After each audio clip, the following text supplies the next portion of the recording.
లక్ష లోపు 70 నుంచి లక్ష మధ్యలో ఎవరికైతే వస్తుందో ఎస్టీ వాళ్ళకి కూడా సీట్ దొరికే అవకాశం ఉంది.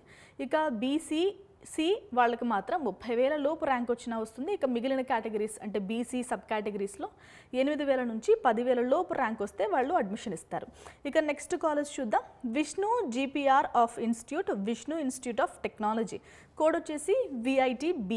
ఓకే, ఈ కాలేజ్లో కనుక మనకి సీట్ రావాలి అంటే ఇది భీమవరంలో ఉందండి, వెస్ట్ గోదావరి జిల్లా. బాయ్స్కి అయితే ఓసీ బాయ్స్కి అయితే 8,200 లోపు ర్యాంక్ అయితే వచ్చి ఉండాలి. ఇక ఎస్సీ గర్ల్స్ కానీ బాయ్స్ కానీ అయితే 35,000 లోపు ర్యాంకు రావాలి. ఎస్టీ వాళ్ళైతే 82 లోపు ర్యాంక్ వచ్చినా కూడా సీట్ వస్తుంది. ఇక బీసీ వాళ్ళ విషయానికి వస్తే బీసీఏ గర్ల్స్ అయితే కనుక 22,000 లోపు ర్యాంక్ వచ్చినా వస్తుంది. మిగిలిన వాళ్ళందరికీ బీసీలో 8,000 నుంచి 12,000 మధ్యలో ర్యాంక్ వస్తే కనుక మీకు సీట్ వచ్చే అవకాశం ఉంటుంది విష్ణు కాలేజ్లో. ఇక నెక్స్ట్ కాలేజ్ చూద్దాం. SRM university AP. Already SRM university గురించి చెప్పారు కదా అని మీరు అనుకోవచ్చు. నేను చెప్పింది ఇందాక SRM ఆంధ్ర యూనివర్సిటీ గురించి, ఇప్పుడు చెప్పబోతుంది SRM SVU యూనివర్సిటీ గురించి. సో ఎవరైతే నాన్ లోకల్ అవుతారో లోకల్ అవుతారో వాళ్ళు చెక్ చేసుకుని పెట్టుకోండి. ఇక్కడ ఓసీ వాళ్ళకైతే 8,600 లోపు రావాలి. ఎస్సీ వాళ్ళకైతే 63,000 లోపు అమ్మాయిలకి, 56,000 లోపు అబ్బాయిలకి వచ్చిన సీట్ వస్తుంది.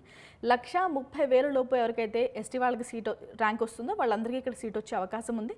ఇక బీసీ వాళ్ళ విషయానికి వస్తే బీసీసీ గర్ల్స్కి మాత్రం 26,000 లోపు ర్యాంక్ వచ్చినా మీకు సీట్ వచ్చే అవకాశం ఉంది. మిగిలిన సబ్ కేటగిరీస్ అందరికీ మీకు 12,000 నుంచి 14,000 లోపు ర్యాంక్ వచ్చినా మీకు అక్కడ సీట్ వచ్చే అవకాశం ఉంది. ఇక నెక్స్ట్ కాలేజ్ చూద్దాం. JNTUA కాలేజ్ ఆఫ్ ఇంజనీరింగ్ అనంతపురంలో ఉందండి. ఇది మీకు తెలుసు, అనంతపురం కాలేజ్. ఇది శ్రీ వెంకటేశ్వర యూనివర్సిటీ రీజియన్లో ఉంది. CSE బ్రాంచ్ కనుక మనకి ఇక్కడ కావాలి అంటే మనకి 9,000 లోపు 9,500 లోపు ఓసీ వాళ్ళకైతే కావాలి. చాలామంది EWS వాళ్ళు కూడా ఎక్స్పెక్ట్ చేస్తూ ఉంటారు. మీరు ఇంచుమించు ఇదే ర్యాంక్తో మీరు ఇక్కడ సీట్ పొందొచ్చు. ఇక ఎస్సీ వాళ్ళ విషయానికి వస్తే 15,000 లోపు, ఎస్టీ వాళ్ళ విషయానికి వస్తే 27,000 లోపు అయితే ర్యాంక్ రావాలి. ఇంకా బీసీ వాళ్ళందరికీ కూడా ఎక్సెప్ట్ BCC వాళ్ళకి మాత్రం 1,00,000 దగ్గరగా వచ్చినా కూడా మీకు ర్యాంక్ వచ్చే అవకాశం ఉంది. మిగిలిన కేటగిరీస్కి మాత్రం 12,000 లోపు అయితే ర్యాంకు రావాలి.